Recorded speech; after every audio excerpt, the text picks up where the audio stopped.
Punishment.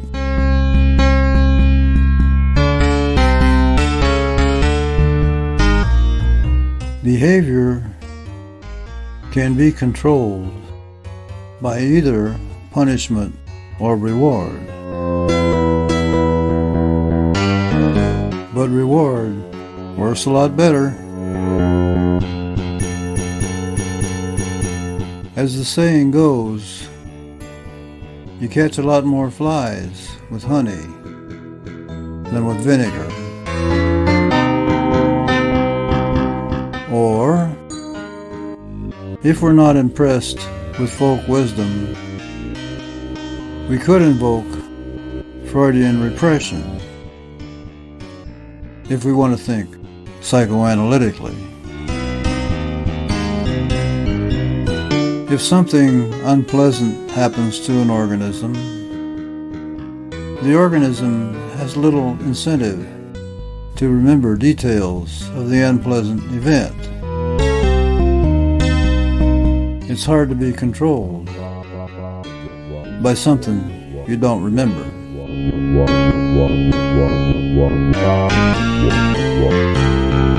If we want to be a bit more technical, we can use game theory and information theory to reach the same conclusions.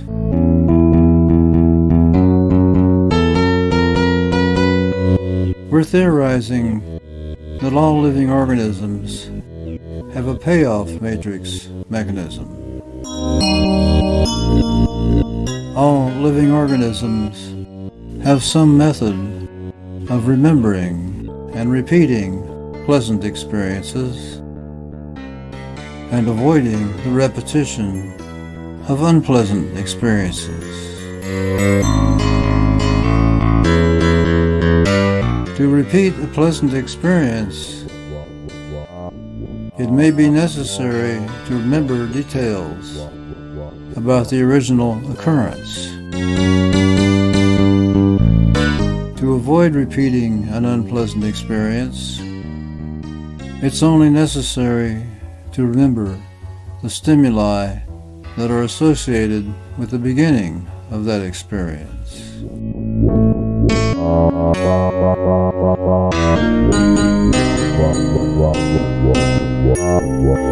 The state uses punishment to control behavior. At least that's what they are saying. Why do they say that? They should know it won't work, considering all the times in history that punishment has failed to control behavior.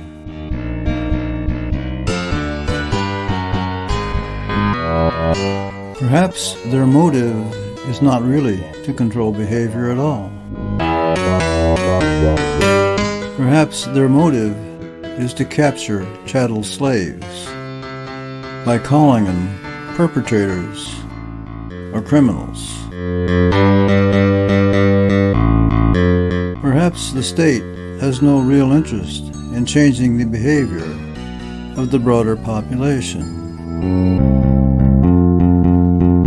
Perhaps the state is more interested in the profits it makes from its kidnap, ransom, and slavery empire, also known as the Justice Department.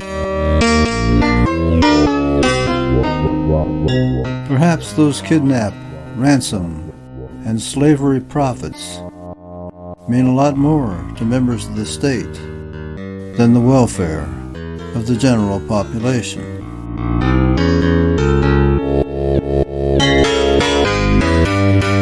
There is a good case to be made that the application of force to control behavior only increases the prohibited behavior.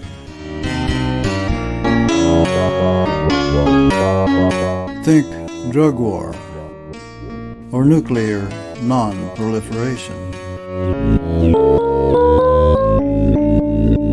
Those are price support programs that would have made Machiavelli proud.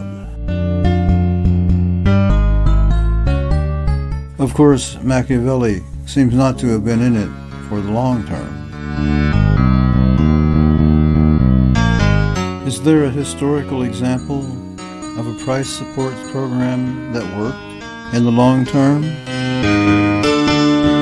The market seems to always win in the end.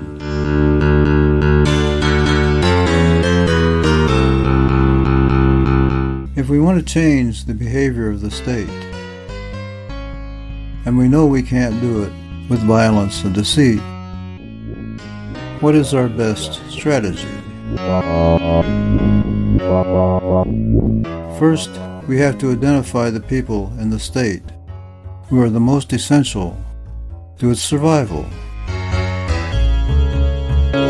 I think those people are the cops. The cops pull the triggers of lethal force. The cops apply the many instruments of torture and control used by the state. The cops provide the muscle for the crimes committed by the state. Most importantly, the cops determine when and how force and deceit should be used by the state. It's not just the force. It's the information on when and how to apply the force. That's why the cops are much more essential to the state than soldiers. Without the cops, the state would wither away. Without the soldiers, the cops would continue in control, constrained somewhat by the lack of a military boogeyman with which to frighten gullible citizens.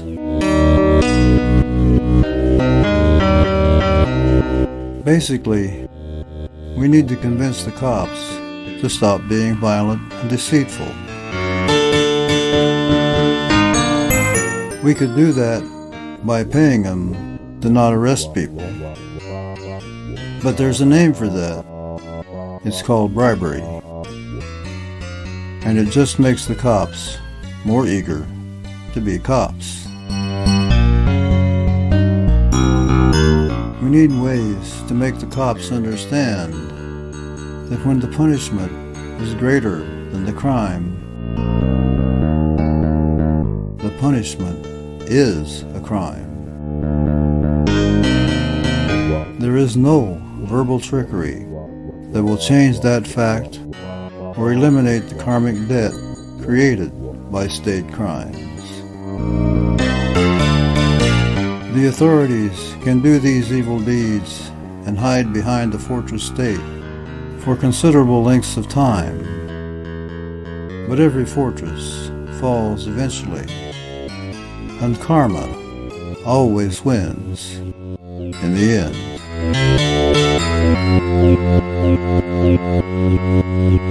Or we could just wait it out. History gives us a very strong indication that excessively authoritarian societies always fail. But I suspect that most of us don't like living in a world with crazy people in charge. I suspect that most of us don't like living in a world where 99% of the crimes are committed by governments. I suspect that most of us don't care to support a system where we have to put up with 99 armed robberies in the thin hope that the 1% or less of armed robberies that are committed by non-governmental criminals will be reduced just a little bit.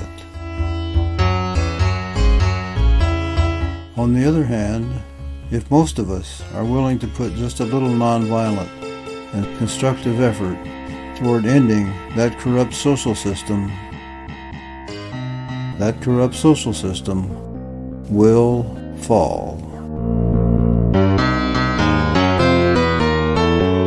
Freedom works. Slavery sucks.